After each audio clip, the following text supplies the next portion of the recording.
Bagi memberkati majlis ilmu pada malam ni, marilah sama-sama kita membaca Kitab Al-Fatihah.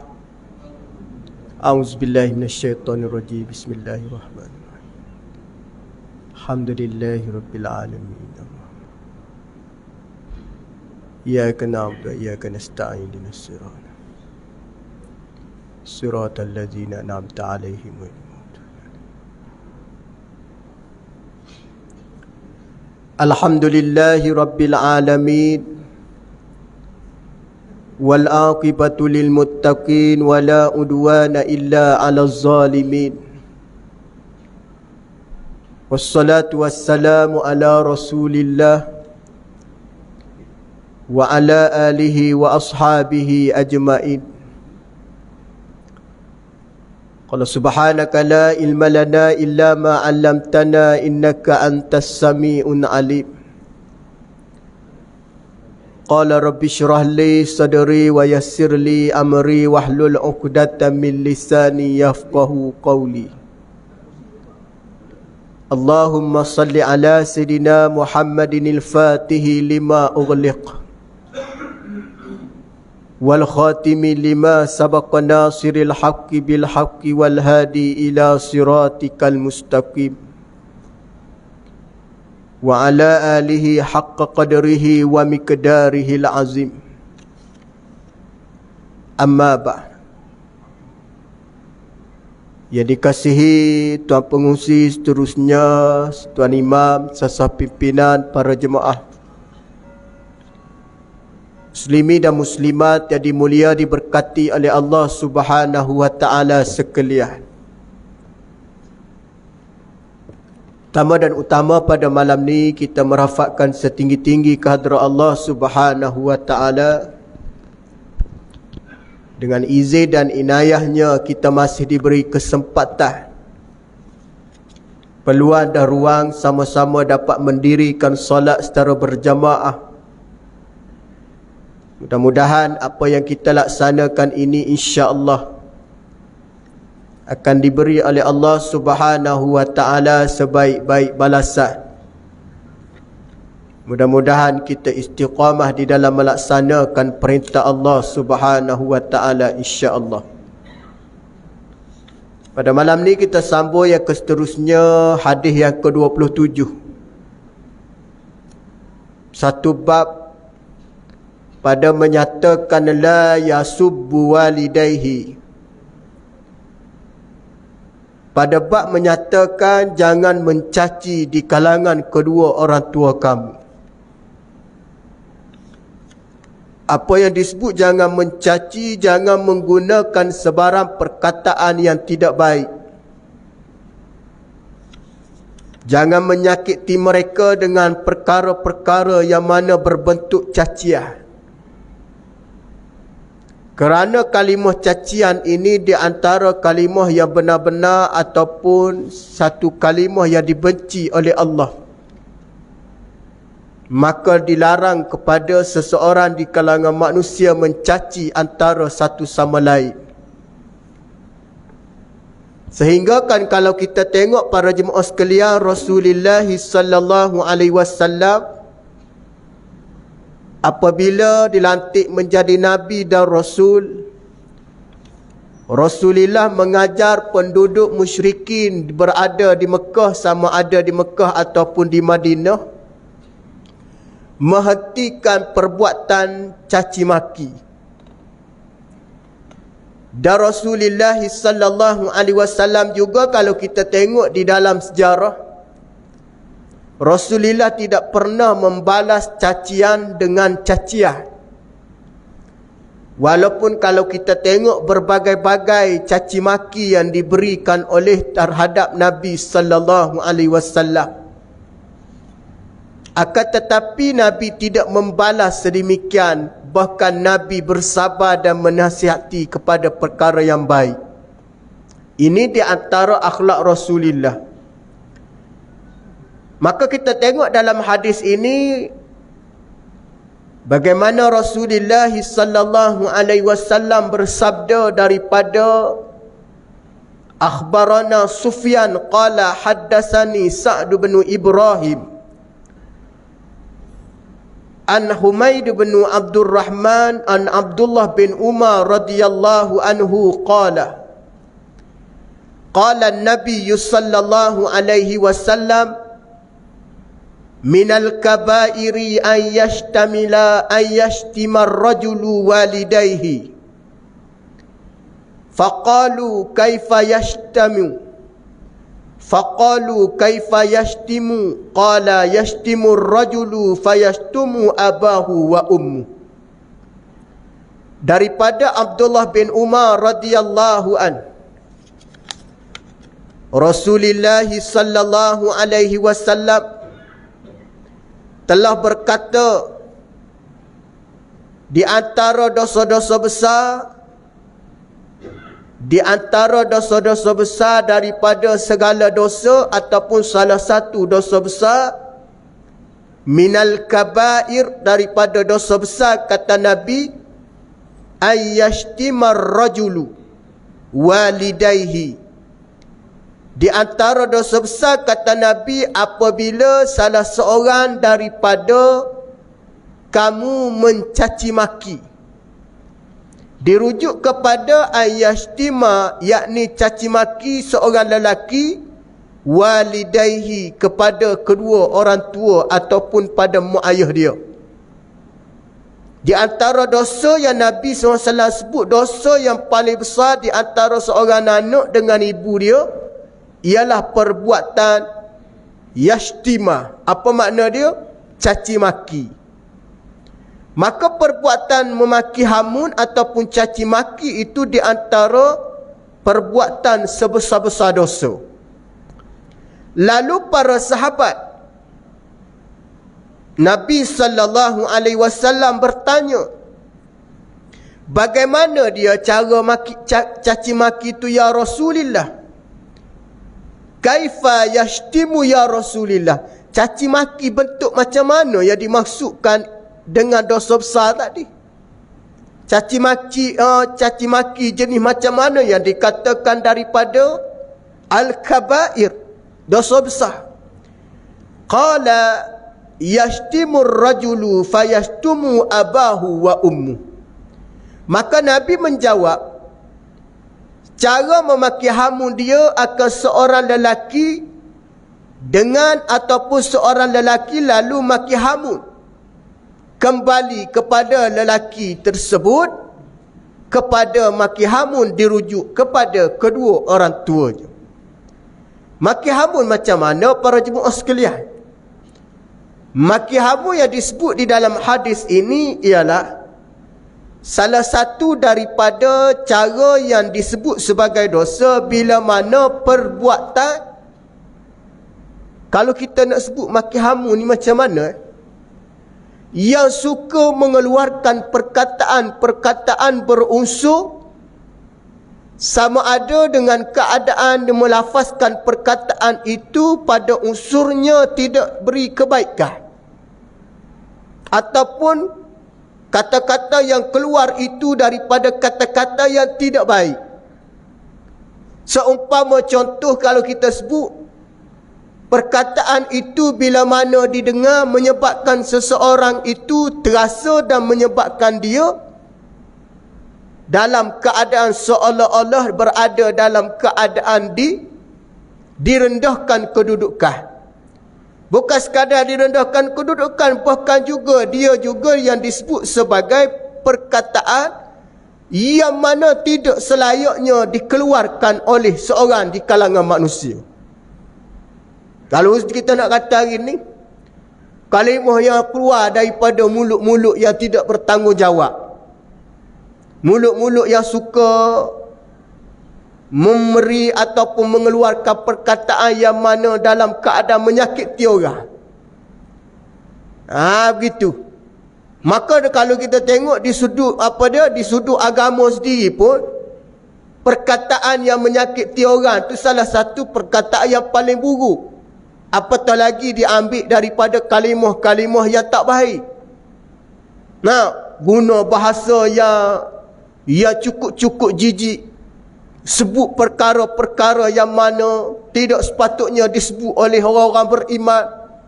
Maka apa yang disebut ungkapan-ungkapan caci maki itu dirujuk kepada ungkapan yang keluar daripada mulut seorang anak yang mana tidak sepatutnya keluar. Nah, maka itu dinamakan cacian ataupun perkataan yang dilarang oleh Nabi sallallahu alaihi wasallam. Bahkan kalau kita tengok, ada di dalam satu kitab yang disebut dengan kitab Al-Kabair, dosa-dosa besar. Dalam kitab tersebut dia ada tulis di antara susunan dosa-dosa. Ada beberapa dosa yang berkait dengan manusia yang disusun dalam kitab tu. Pertama, dosa syirik, menyekutukan Allah. Yang kedua di antara ialah dosa seorang itu, di antaranya ialah bila mana dia tidak mengikuti perintah Nabi, dosa juga. Yang ketiga, seseorang itu tidak mentaati perintah kedua ibu bapa, dosa juga. Nampak? Yang keempat, memutuskan hubungan silaturahim sama adik-beradik, dosa besar juga. Jadi banyak susunan yang disebut dalam kitab dosa-dosa besar. Walau bagaimanapun, berkait dalam perbincangan pada kali ini, adakah setiap ungkapan ataupun perkataan yang dikeluar oleh seorang anak itu dinamakan sebagai yang disebut dengan yashtima, yang disebut dengan caci maki? Perkara yang tidak baik adakah berunsur caci maki? Tidak. Ada perkara yang dikeluar daripada mulut seorang anak. Di sana ada beberapa perkara yang kita kena faham. Kalau tidak nama caci maki sekalipun, itu pun jadi haram. Contohnya meninggikan suara. Contohnya berkata Contohnya perkataan-perkataan yang kasar dan sebagainya. Perkataan yang disebut dalam Al-Quran, Allah Ta'ala berfirman apa dia? Wala tanharhuma. Jangan kita meninggikan. Wala tanharhuma ni jangan kita lebih tinggi berbanding mereka dalam bercakap. Itu makna dia. Bahkan dalam Al-Quran Allah Ta'ala sebut, wa qul lahuma qawlan karimah. Kamu berkatalah kepada mereka dengan perkataan yang paling baik. Imam Ibn Katsir apabila menterjemahkan perkataan qawlan karimah, perkataan yang baik. Apa makna perkataan yang baik para jemaah sekalian? Qawlan karimah, kalimah yang baik ialah kalimah yang keluar apabila keluar daripada anak yang ungkapkan itu adalah kalimah yang lahir daripada keikhlasan. Itu makna qawlan karimah. Keluar daripada ikhlas. Bukan paksaan, bukan ada orang suruh. Ikhlas keluar juga. Contoh-contoh. Anak penat sangat. Mak dia suruh, ayah dia suruh buat, dia penat sangat. Dia keluar juga. Tak larat lah mak. Penat sangat.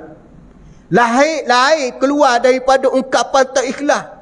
Tak ikhlas macam mana? Oh, tak larat lah. Nah, berbeza kan? Itu Imam Ibn Katsir apabila membicarakan dengan perkataan qawlan karimah adalah kalimah yang keluar daripada sanubari seorang anak yang keluarnya daripada keikhlasan, maka kita boleh dengar perkataan itu dengan cara yang tidak terlalu keras. Macam isteri dengan suami.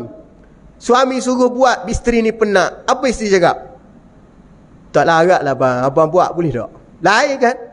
Ada seorang isteri buat sendirilah, asyik suruh orang je. Nampak? Dia berbeza tu. Cara intonasi, dia keluar daripada lahirnya keikhlasan. Di sana dia nampak cara dia menyuarakan dalam keadaan yang mana ikhlas, tidak menyakiti. Bukan tak boleh kita nak menegur mak ayah kita. Bukan tak boleh kita nak memberitahu tentang perihal yang sebenar. Bukan tak boleh. Cuma cara kita mengolahkan situasi ataupun keadaan. Nah, begitu juga kalau kita tengok memahami dengan kalimah ataupun yang disebut perangai yashtima ataupun akhlak, apa dia perkataan yang mana caci maki. Caci maki itu perkataan yang keluar daripada mulut seorang anak yang mana berbau dengan unsur ketidaksedapan di segi dengar. Tak sedap dengar. Caci maki ni mana sedap dengar? Kau tuan-tuan pernah dengar tak? Ibu ayah pernah dengar tak? Kalimah caci maki sedap dengar. Orang yang suka dengar caci maki ni, orang hati tak molek. Kalau hati molek tuan-tuan, usah kau caci maki, orang bercakap kasar pun kita tak selesa. Ini kau caci maki, Masya Allah, tabarakallah. Duk panggil orang dengan macam-macam gelaran, duk guna dengan gelaran yang tak sepatutnya memanggil. Tuan-tuan, kita sama Islam ni, walaupun benci macam mana, Islam melarang sekeras-kerasnya kalimah-kalimah tersebut, yakni kalimah yang dikatakan yashtima di kalangan manusia, yakni kalimah caci maki, makian dan sebagainya. Ia termasuk daripada kalimah-kalimah yang dicatat oleh para malaikat seburuk-buruk kalimah, yakni kalimah maki ham. Tu kalau kita tengok tuan-tuan, doa yang Allah Ta'ala mustajab di antaranya adalah doa yang dilafazkan oleh mulut yang tak pernah caci maki orang. Tu kalau tuan tengok, kenapa kita disabitkan dengan doa mustajab, mesti kita ingat orang soleh. Orang soleh ni tuan-tuan, dialah di antara orang yang cukup dekat dengan Allah. Para ulama cukup dekat dengan Allah. Tapi tuan-tuan lupa, di samping kesolehan seorang tu, di samping kehebatan seorang manusia, sebenarnya ada yang lebih hebat lagi, yang senantiasa kita tengok dan duduk dekat dengan kita. Mak ayah kita tu lah doa yang mustajab. Kalau nak minta pohon, nak suruh apa dia, suruh dia minta doa. Dia lebih baik doa. Di sudut doa, dia tak boleh nak challenge orang lain. Dia yang paling terbaik. Tu kalau kita tengok di antara hari ni orang buntu mencari siapakah yang sebenar untuk mereka meletakkan sebaik-baik penkhidmatan. Tak lain tak bukan antaranya ialah mak ayah. Sebaik-baik penkhidmatan. Nah, khidmat yang paling baik. Tu kata Nabi SAW, maknanya kerana dalam keadaan memaki hamun yang disebut oleh Nabi fayashtamu abahu wa ummu, yakni lelaki memaki hamun, kembali lelaki itu kepada bapanya, yakni kepada ibunya, untuk dalam keadaan memohon maaf. Selagi mana dia tak memohon maaf, selagi itulah dosa akan diberi oleh Allah Subhanahu wa taala, wal iyazubillah. Tu dia kata ada amalan anak Adam ditolak.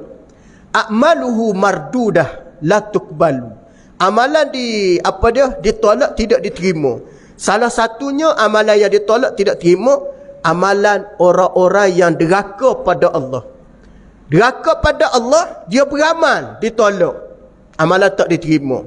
Yang kedua, amalan orang yang suka, antaranya ialah suka membicarakan perihal sama manusia. Dia suka khianat, dia suka buka aib orang.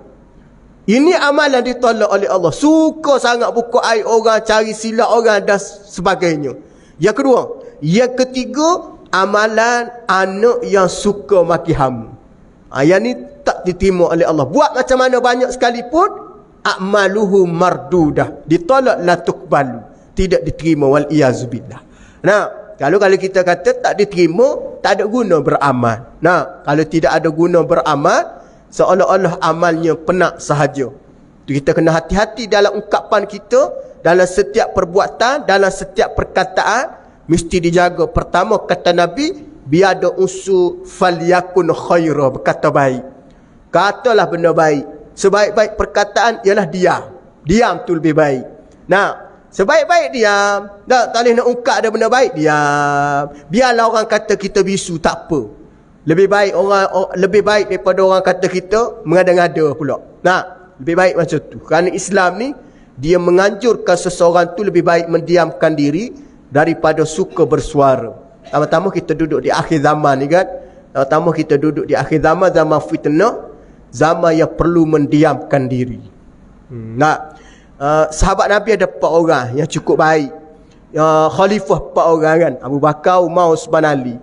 Tuan-tuan tahu tak? Ada ibu ayah sekalian tengok sejarah 4 orang khalifah Nabi ni. Nabi tinggalkan Abu Bakar, Umar, Uthman. Sayyidina Uthman ni antara khalifah yang cukup-cukup lembut akhlak dia. Bukan nak kata sahabat lain tak lembut. Lembut Uthman ibnu Affan ni, kelembutan dia tu menjadi tauladan kepada para sahabat lain. Uthman ibnu Affan ni, kalau dalam sejarah dia, dialah orang yang mana bercakap dengan intonasi suara yang cukup-cukup rendah. Sahabat kata, aku tak pernah tengok Uthman ibnu Affan ni marah kat orang ni macam mana. Itu kalau kita tengok masa Nabi hidup, Nabi ada sedikit malu terhadap Sayyidina Uthman ibnu Affan. Kerana dengan sifat, orang panggil apa dia? Zuhud lah kot. Zuhud dia. Dia tidak akan, dia tidak sesekali meninggikan suara, bukan setakat dengan Nabi. Dengan di kalangan para sahabat lain pun, Uthman ibnu Affan ni dia gunakan kaedah suka mendengar. Sahabat lain cakap, dia dengar, baru dia bagi tahu. Dia tak ada orang kata apa dia, kita kata dengan bahasa hari ni, suka menyakiti di kalangan para sahabat lain. Sebab sifat dia tu yang dipuji oleh Nabi SAW. Nabi di antara ada beberapa perkara yang Nabi jaga dengan Uthman ibnu Affan, sehingga kan Nabi SAW jaga mengenai beberapa sifat malunya terhadap Uthman ibnu Affan. Di antara yang dikata sahabat yang ada karakter sifatnya lembut. Lembut tadi bukan bermakna dia buat benda macam perempuan, tidak. Tapi lembut dia dari sudut bicara dia. Sebab kadang-kadang kita tengok dalam hadis Nabi sebut kan, apa dia? Fa innal haya, sesungguhnya malu. Malu tu lah. Sesungguhnya malu, kata Nabi, fa innal haya nisful iman ataupun minal iman. Sesungguhnya sifat malu tu sendiri, kata Nabi, separuh daripada keimanan. Kena ada malu. Kena ada malu, tuan-tuan. Kalau kita tak ada malu, hari ni kita tidak akan ada yang dikatakan menjaga segala patah larang. Tapi kalau kita ada malu sedikit, contohnya, malulah kita nak tunjuk pandai-pandai. Biar ada malu. Memang kita pandai, tapi kita malu nak tunjuk. Malulah nak tunjuk kita rumah besar, malu nak tunjuk kereta besar, malu nak tunjuk bini kita cantik, contoh. Biar ada malu sikit. Ni kadang-kadang duk selfie dengan bini, masuk dalam Facebook. No, memanglah. No, tapi jangan sampai melampau sangat. No, orang lain pada bini juga, tak ada lah sampai nak selfie, nak peluk-peluk. Tuan-tuan, suami boleh cium isteri, tetapi suami dilarang ataupun haram suami menayangkan gambar dia cium isteri dia tayang pada orang. Yang tu tak boleh. Faham maksud dia? Suami dibolehkan, tetapi dilarang publikkan benda tu. Memang hari jadi isteri ni, sambutan sepenuh ulang tahun perkahwinan, sayang ke bini tu adalah sifat Nabi. Nabi sayang pada isteri kan? Tetapi Nabi tidak menunjukkan ataupun perbuatan orang kata apa dia, privacy. Tak payah kan? Duk peluk, duk cium, tak payahlah tu, tak payah. Ya tu di rumah je, dalam bilik je. Bahkan adab dia, seorang suami dan isteri tak boleh nak cium depan anak yang dah sampai umur. Nak melampau-lampau tak boleh. Kita lelaki bini tu nak buat benda bukan-bukan depan anak kita yang dah sampai umur akhir balik, tak boleh. Nah, tak boleh. Dia kena jaga adab dia. Ini kadang-kadang aurat tak jaga. Nah, anak dah akhir balik dah. Anak tengok gitu dah. Ya betul bapak aku. Nah, dia kena jaga benda tu. Sebab kita kata ni adab ni. Di mana tempat dia? Di dalam kamar. Tu Islam dia tidak membenarkan beberapa perkara. Pertama, Islam tidak membenarkan seorang anak merdah masuk tanpa izin. Islam tidak membenarkan seorang ayah masuk ke bilik anak yang dah sampai umur, redah tanpa minta izin. Kita ada anak perempuan kan? Anak perempuan kita duduk dalam bilik. Tu anak perempuan dalam bilik, pesan pada dia, jangan buka pintu bilik, mesti tutup. Sebab apabila dia duduk dalam bilik, dia ada segala aktiviti dia, perempuan. Maka bapak nak masuk, mesti dia jaga adab. Ketuk pintu, minta izin. Ketuk pintu, long ayah nak masuk sekejap boleh tak? Mesti anak ni akan tahu. Tunggu. Makna tunggu tadi, berihtimam anak tadi nak siapkan diri. Dia tu suruh minta izin. Cuba bayangkan, bapak pergi terjah bilik anak dara. Nah. Dia tu jadi kes, jadi cerita, jadi kes. Syaitan ni tuan-tuan, dia tak kira nasab keturunan. Syaitan tak kira. Tu Islam jaga, mencegah lebih baik daripada merawat. Sebelum kena, bercegah awal-awal. Dia syaitan ni, menggoda manusia dia tak kira. Jadi sebelum berlakunya, Islam meletakkan garis panduan. Seorang bapak masuk minta izin. Okey, tak apa. Okey, lo siap dulu, nanti jap. Ayah nak masuk bilik, nak tengok tempat bocor kat mana hujan-hujan ni. Anak pun siap. Okey, ayah siap, masuk. Apa makna dia? Kebarangkalian anak dia tadi dalam keadaan tidak bersiap sedia dengan pakaian. Tu kena faham boleh. Sama juga anak lelaki, anak perempuan nak masuk bilik mak, nak masuk bilik ayah, semuanya ada kaedah dia. Tak boleh main terjah. Bahkan kita dilarang untuk buat suka-suka hati bilik dia. Walaupun dia dalam jagaan kita sekalipun. Tak boleh, kita kena cerita. Petani mak nak masuk kemah bilik tau. Supaya nampak kita ajar anak kita di segi adab. Faham maksud dia? Bukan boleh main suka-suka hati. Sama juga isteri dengan suami. Walaupun itu suami kita, walaupun tu isteri kita, kita minta izin dengan dia. Babak saya ambil duit abang semalam RM50. Pasal saya nak beli tak ada duit. Betul lah abang pun tak balik lewat. Duit tak ada, saya ambil. Kena minta. Kena maklum pada dia. InsyaAllah suami tak marah. Jangan duduk senyap. Dalam sekali suami kata, mana duit aku? Toyo aku dalam rumah ni. Setiap minggu hilang. Pergi jumpa ustaz, minta doa. Ustaz, ada air penawar nak halau toyo dalam rumah. Nak halau toyo. Jenis lelaki ni jenis banyak senyap dah tak? Hilang setiap hari duit RM50, RM100, RM150. Dia jumpa dengan ustaz buat air penawar pasal apa dia nak halau toyo dalam rumah. Hilang je duit, manja hilang. Nak tanya-tanya dia, jiru air pun tak jadi juga, hilang juga. Ustaz kata, cuba tengok toyo kepala hitam ada tak? Tanya bini, kata awak ambil duit abang? Lama dah pas saya ambil. Dekat 3-4 tahun dah saya dah ambil. Tapi lupa nak cakap. Dia kena minta. Nak minta. Sama juga isteri. Sama juga suami. Tak ada duit sangat sikit. Minta dengan isteri, jangan malu. Minta. Pasal kita tahu kita ni di antara, dia kata apa? Di antara satu sama lain. Antaranya suami isteri tadi perlu di antara satu sama lain. Toleransi. Perlu. Dia tak ada istilah kau aku tak ada. Mesti dia berkongsi ataupun kita kata ta'awanu 'alal birri wat taqwa. Tolong menolong kepada perkara baik dan kepada perkara ketakwaan. Itu yang diajar oleh agama. Baik. Kita tengok yang seterusnya hadis ke-28. Qala akhbarana Mukhladun qala akhbarana Ibnu Juraih qala sami'tu Muhammad bin Haris bin Sufyan yaz'amu an Urwata bin Iyadul akhbarahu annahu sami'a Abdullah bin Amru bil al-As yaqulu minal kabair indallahi ta'ala an yastasibba ar-rajulu liwalidayhi. Daripada Abdullah bin Umar al-Amru al-As, seorang sahabat Nabi sallallahu alaihi wasallam, Sayyidina Amru al-As ni, dia ada ungkapkan satu kalimah. Apa kata Amru al-As? Amru al-As ni di antara sahabat Nabi yang pernah mengungkapkan satu ungkapan, antaranya kata Sayyidina Amru al-As. Dia sebut cerita mengenai perihal ahli neraka.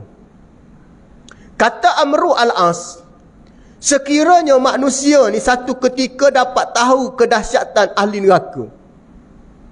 Dahsyat ahli neraka ni tuan-tuan sekalian. Dahsyat tak dahsyat begini, kata Sayyidina Amru al-As. Sekiranya manusia tahu dahsyat ahli neraka, nescaya manusia itu akan menangis, kata Sayyidina Amru al-As. Menangis kuat tu sampai dia hilang suara dengan sebab dia takut kepada seksa neraka. Tuan-tuan boleh imagine gambar tu. Orang anak kita menangis sampai hilang suara. Tak sampai hati tau. Lepas hilang suara terus tidur. Allah sianya. Biasa begitulah kita dengan anak ni kan. Nak marah sangat tiba-tiba ternaik tangan. Menangis budak tu. Menangis sampai tak keluar suara. Last sekali tidur dia kita tengok Allah sianya anak aku. Gitu. Nah, sampai tak keluar tadi menyebabkan ahli neraka tu rasa takut sangat dengan seksa neraka. Mana kata menangis sangat lah tu. Tak boleh nak gambar sampai hilang suara. Yang kedua kata Sayyidina Amru al-As.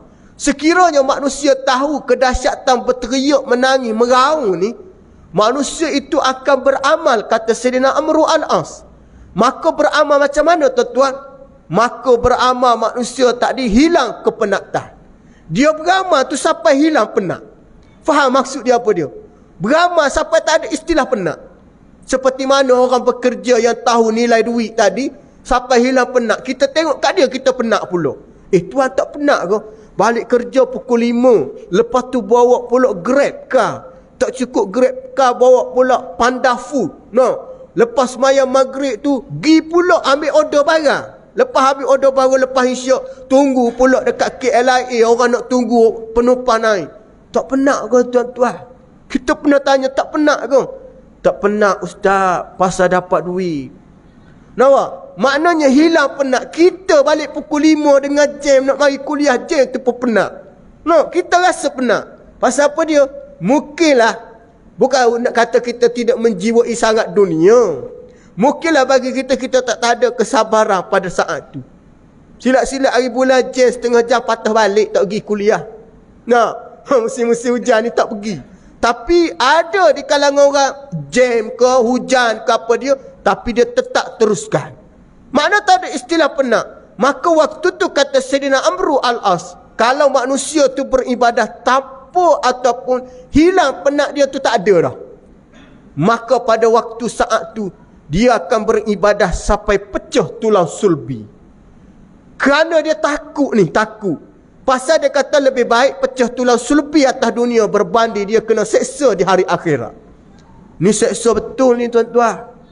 Hari akhirat ni kalau kita bayangkan, di dalam Al-Quran yang Allah Ta'ala sebutkan, antaranya golongan mujrimun.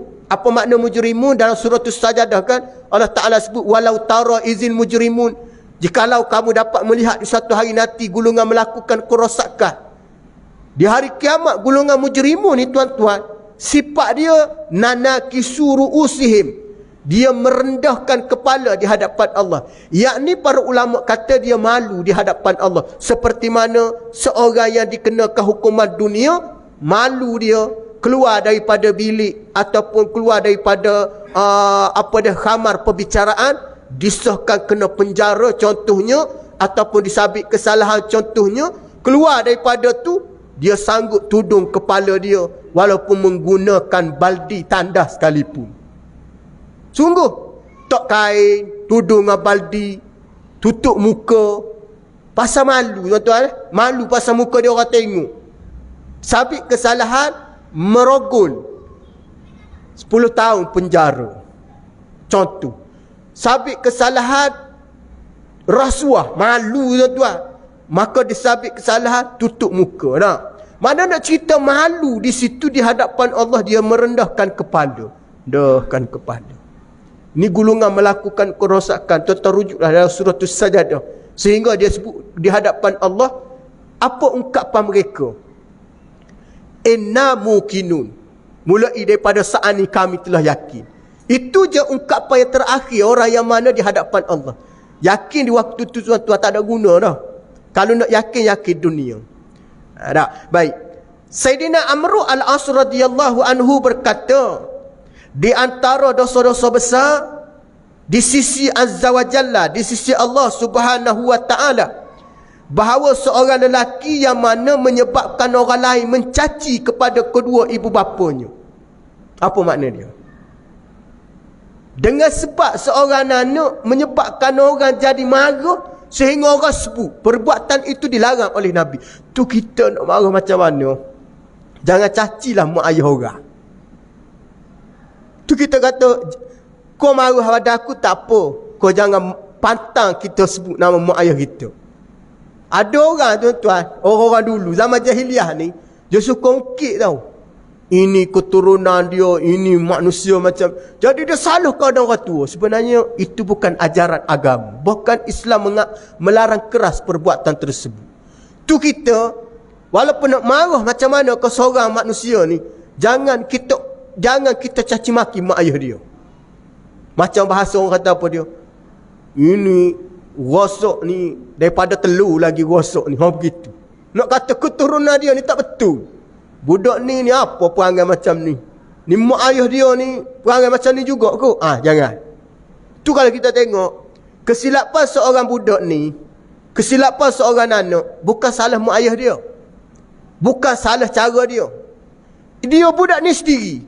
Tu ustaz masih ingat dulu. Masa sekolah-sekolah pesan guru, walau bagaimanapun kita ada perasaan tak suka dengan orang tu, jangan sampai kita mengungkit dan kita mengungkapkan perkataan terhadap mak ayah dia.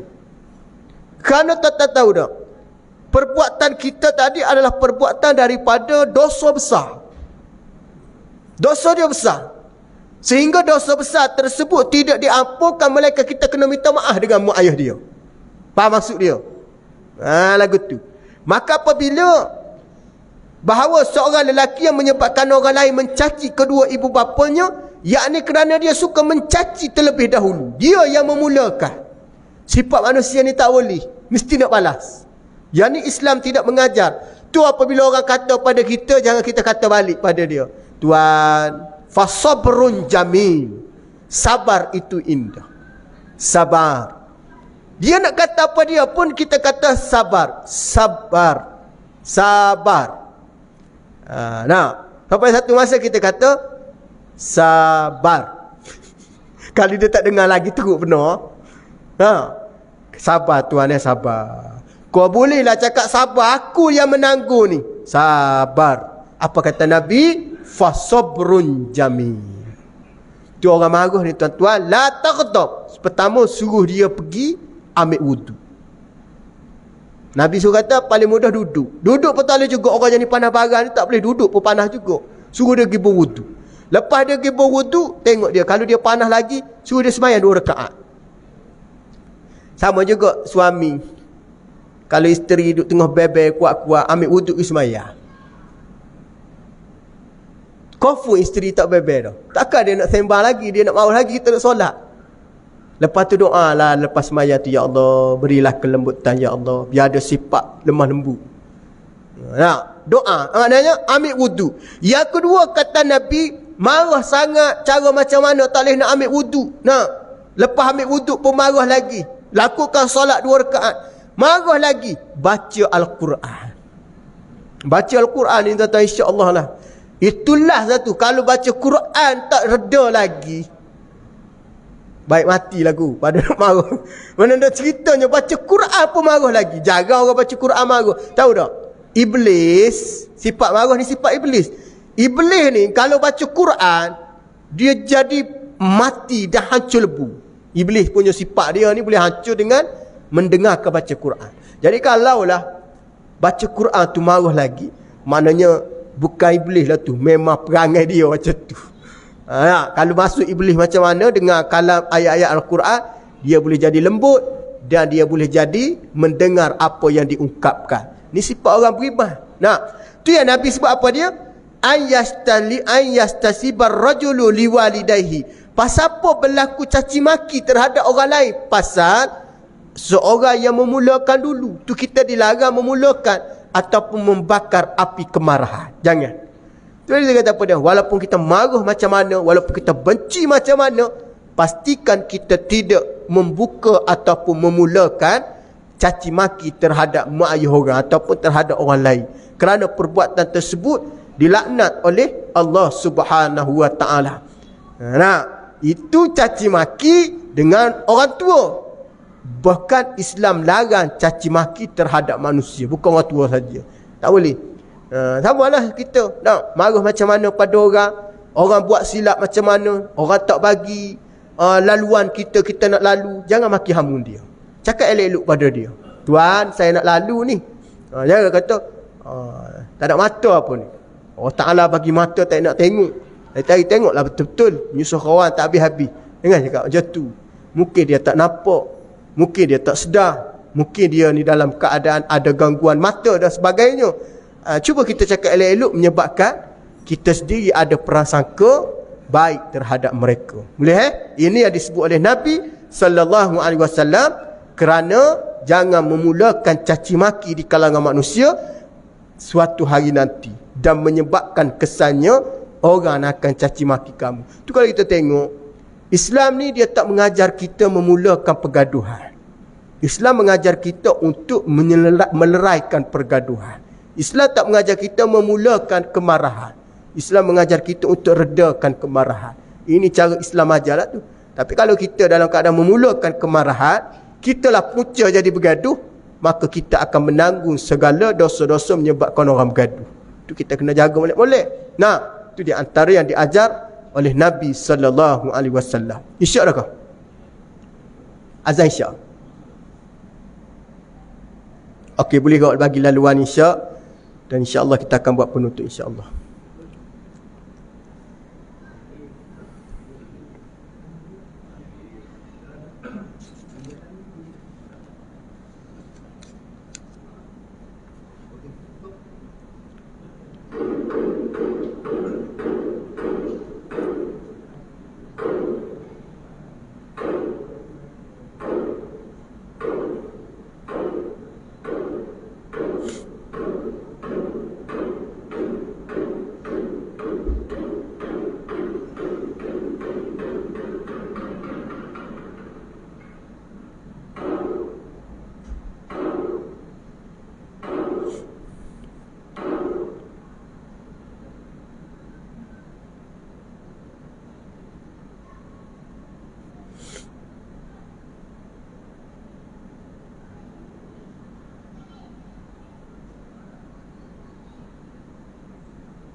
Allah.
Baik, tersambung sekali lagi insya-Allah penutup pada perbincangan kita yang disebut oleh Nabi sallallahu alaihi wasallam mengenai bab larangan, di antaranya ialah mencaci maki di kalangan manusia, terutamanya kepada kedua orang tua kita ataupun di antara orang tua orang-orang lain. Itu di antara kita dilarang untuk memulakan perbuatan ataupun perkataan tersebut. Bahkan tuan-tuan sekalian dirahmati oleh Allah Subhanahu wa taala, pengajaran daripada dua hadis yang kita dengar ini adalah satu kisah yang pernah berlaku di zaman Rasulullah sallallahu alaihi wasallam. Kalau kita tengok di zaman jahiliyah, khususnya di zaman sebelum kedatangan Islam, sebelum diutusnya Nabi sallallahu alaihi wasallam, kalau kita tengok nak merubahkan satu budaya, sesuatu kaum, itu bukan perkara mudah. Sehingga 13 tahun Nabi berada di Mekah itu sendiri adalah begitu susah untuk Nabi merubah corak cara penduduk Mekah tadi berfikir, beramal, serta cara mereka menerima segala kebaikan. Tu Nabi tidak memaksa sangat sampaikan Nabi tidak, orang panggil apa dia, tidak meletakkan satu, orang panggil, penekanan dalam soal-soal ibadah pada masa tu. Lebih kepada nak beritahu tauhid dia di Mekah ni. Nah, tu kalau kita tengok masyarakat Mekah dalam 13 tahun itu sendiri, Nabi banyak lebih kepada cara akhlak Nabi tunjuk. Tu kalau kita tengok betul Nabi praktik di Madinah lah. Lebih kurang selepas Nabi hijrah, barulah banyak Nabi buat satu, dia panggil apa dia, perubahan yang begitu besar di bumi Madinah. Walau bagaimanapun nak ceritanya, di zaman jahiliyah ni, sifat di kalangan musyrikin, orang-orang di zaman jahiliyah ni, pertama sikap dia ni adalah mereka ni suka dendam. Ini panggil orang-orang jahiliyah ni, suka dendam di antara mereka. Bagaimana kalau tuan-tuan tengok Abu Lahab tu sendiri. Abu Lahab tu sebenarnya dia ada dendam dengan Nabi. Walau dia tengok Nabi sebelum ni, dia pernah baik dengan Nabi. Sebelum Nabi diutus jadi Nabi dan Rasul, Abu Lahab cukup baik dengan Nabi. Tapi apabila Nabi menerima ataupun dilantik menjadi Nabi, dia mula memusuhi. Sifat Abu Lahab ni tuan-tuan tengok, dia bukan sekadar dendam, tetapi dia terjemahkan dendam itu dengan mencaci maki Nabi. Sifat Abu Lahab. Kalau tidak kerana caci maki Abu Lahab dan kurang ajar Abu Lahab, Allah Subhanahu wa taala tidaklah semata-mata turun surah yang cerita kecelakaan Abu Lahab tadi, kerana surah ini turun bagi menjawab kepada orang-orang yang mencelakakan Nabi. Pasal kalau nak ikut Nabi jawab, Nabi tegur, memang Nabi tak tegur. Sifat Nabi ni, walaupun Abu Lahab nak kata dia celaka ke, nak kata maki hamu pun, Nabi tak akan balas balik. Tetapi betapa Allah Ta'ala jaganya Nabi, turun wahyu nak menjawab kecelakaan Abu Lahab. Tu turun ayat tabbat yada abi lahabin watab. Celakalah tangan Abu Lahab. Sebab apa dia tuan-tuan? Sebab masa dia benci pada Nabi, macam-macam benda dia buat, sehingga kan tangan dia menunjukkan kepada Rasulullah SAW. Menyebab itulah Allah Ta'ala murka sangat pada Abu Lahab. Tu kita ke mana-mana, janganlah kita ikut perangai Abu Lahab. Tak suka pada orang, kita menggunakan tangan untuk tunjuk kehebatan kita. Nah, jangan. Tu bukan sifat orang beriman. Nah, kau tak puas hati dengan aku, jom kita ajak gaduh luar. Itu perangai zaman jahiliah tu. Tak puas hati, main. Tak ada, itu bukan orang Islam punya perangai. Itu perangai zaman jahiliah tu, suka tunjuk tangan pada orang. Jangan. Nah, sabar. Jangan tunjuk tangan begitu. Itu perangai. Sifat jahiliah suka dendam, caci maki. Yang ketiga, dendam dia ni menyebabkan dendam yang membawa kepada kemusnahan. Ini dilarang oleh agama. Memang sifat dendam tu kemusnahan. Musnah macam mana? Dia minta pula orang yang dia dendam tadi supaya dihancurkan. Itu Islam melarang keras seseorang itu memohonkan kehancuran terhadap orang lain. Tak boleh. Kita jangan minta. Tama-tama sama Islam jangan. Kita hanya boleh doa, ya Allah berilah hidayah kepada sahabatku ni, biar dia terima perkara yang baik. Jangan doa dia hancur ni. Kadang-kadang kita ni tak berapa faham kan. Jangan. Tambah pula daripada saudara kita seakidah, sama Islam, kita dilarang mengkhianati, bahkan kita dilarang juga mendoakan. Itu kita kena jaga. Pasal sifat orang-orang zaman jahiliah, dia suka, orang panggil apa dia, dendam dia tadi, dan dia minta kepada kehancuran. Itu kita kena baca Al-Quran ini bukan sekadar disebut, tetapi kita kena tahu dan kita kena faham. Nah, yang terakhir apa dia? Hidup manusia ni tuan-tuan, dia mendepani dengan beberapa cabaran. Antara cabaran umat akhir zaman tidak lepas daripada ujian. Sebab hari ni ustaz tengok dah, dulu kita pernah diberi ujian oleh Allah. Apabila diberi ujian dengan COVID-nya, dengan banjirnya, di Selangor pernah kena banjir. Hari ni di negeri Kelantan kena banjir. Kesian tuan-tuan. Ustaz nak balik tak sampai-sampai lagi. Nak ceritanya, Allah sedihnya ya Allah.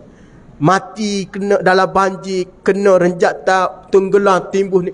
Ini sudah berada di tahap-tahap orang yang beriman tak boleh kata gini. Alah tu negeri Kelantan, itu Terengganu, itu di belah mana, Batang Kali. Kita tak apa, Seksyen 20 tak ada apa. Salah. Apabila kita orang beriman ni, sifat orang beriman, apabila orang Islam lain diuji, dia ada rasa sensitif. Ni orang beriman. Apabila orang beriman ni tuan-tuan tu, kalau tuan-tuan baca dalam surah Al-Ankabut. Surah Al-Ankabut ni tuan-tuan, dia memberi gambaran pada kita, ahasiban nasu an yutraku an yaqulu amanna wa hum la yuftanu. Tuan-tuan tengok dalam surah Al-Ankabut bagaimana Allah Ta'ala mengisahkan.